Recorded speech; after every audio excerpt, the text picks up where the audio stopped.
The lovely sort of blend, isn't there? Finley McCreath's still only 26, of that youth and experience, and maybe Liam soon. Great to see as well if Liam Naylor got a chance. He's only played maybe one international. ODI anyway. That's that ball just played away, and what on earth has just happened? I, I'm look, even Matt Cross can see the funny side of that. But there you go, bit greasy underfoot, perhaps. Um, just a throw coming back in, and he dropped like a sack of potatoes. Not his most elegant moment in the middle, but I'm glad he can have a laugh about it.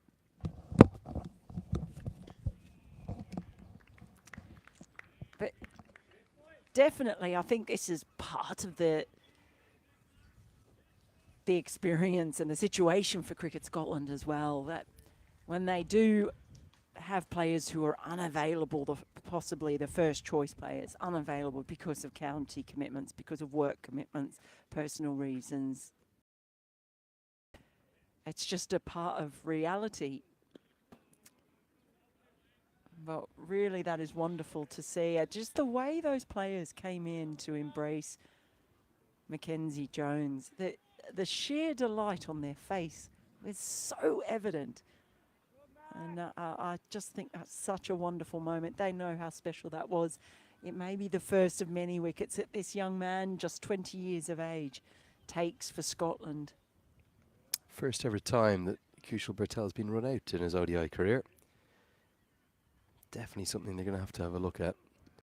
Helped around the corner, will race to the rope. Charlie Castle won't get there. The only question is, was it a little flick of the bat or was it pad? No, it was thigh pad. Didn't sound like bat to me, so Powell won't get off the mark yet. Both batters still on none out there. That's one thing that Jones has done a couple of times where he's erred. It's been down that leg side. He's bowled a couple of wides down there, and then a couple of times it's flicked the pads and gone for runs. So it's just been the little area where he's leaked a few.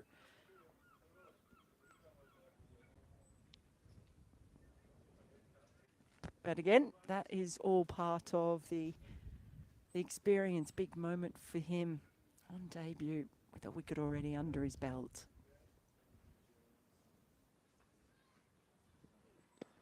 Driven through the covers. That will get Rohit Powell off the mark. And it's going to go up towards that big throng of Nepal fans out there. Safian Sharif will keep it to 3. A better throw might have been interesting, but Powell's very quick. And he'll get off the mark with a brace. It's 34 for 2. I went for a little walk out around to experience the atmosphere. Wonderful atmosphere here today. The Nepal fans have all brought their flags, their music, their smiles, their love of cricket. And that's really added to the whole experience here at Fort Hill today.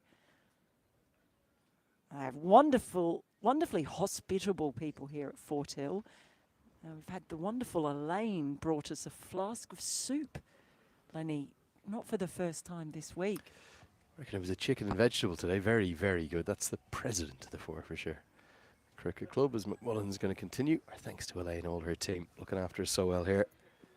Edged and gone. And McMullen, you can't keep him out of the game too much, can you? Nepal's chase is in tatters. Their captain has to walk back now. It all looked a bit too simple, didn't it? Little bit of shape, bit of angle from Brandon McMullen.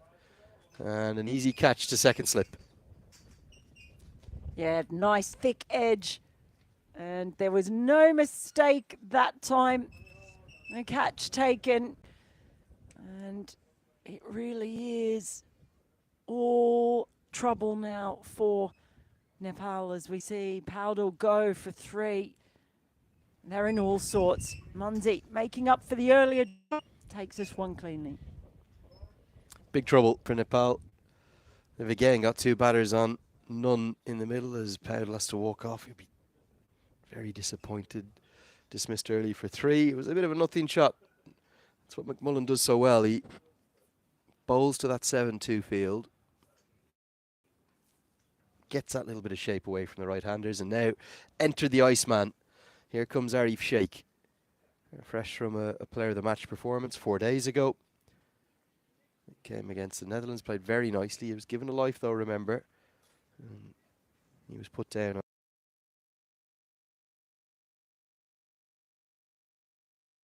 on 25, went on to make 78. You just look at the approach here for Nepal. It was clear that Bertel was sent out to attack ever since that run out.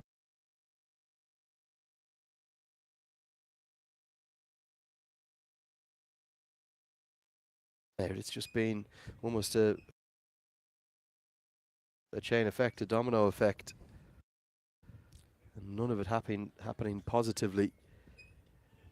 For all of Scotland's defeats in this Cricket World Cup, they've taken quite a few losses. When they win, they've tended to give some sides some thumpings. Well, and that's why their net run rate, I'm sure it would still be the best in the whole league. It was on exactly one before their last game.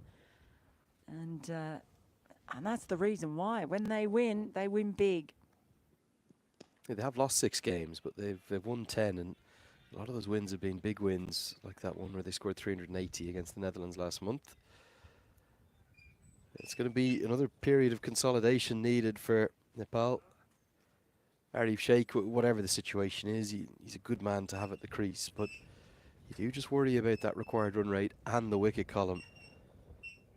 You'll never rule out something changing. Gulshan Jar, Dipender Singh coming in and playing an extraordinary knock, but Nepal are right up against it already. You lose 3 in the power play, you lose most of your games. You lose 3 in the power play, chasing 320 odd. Good luck. Good night, Irene. Well, and we're still only halfway through the 8th over. So they could well end up losing 4. It's 3 gone well inside the power play. This is a great over from McMullen.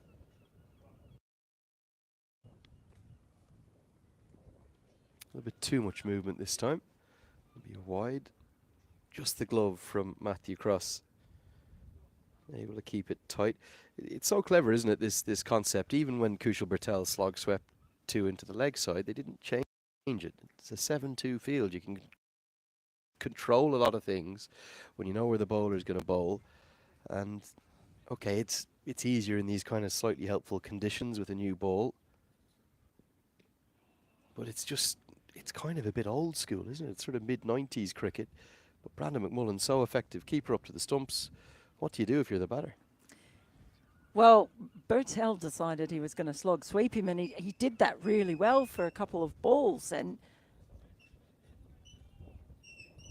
the thing is, with Cross up, they can't come down to negate the swing. And you see there, he is like a crouching tiger.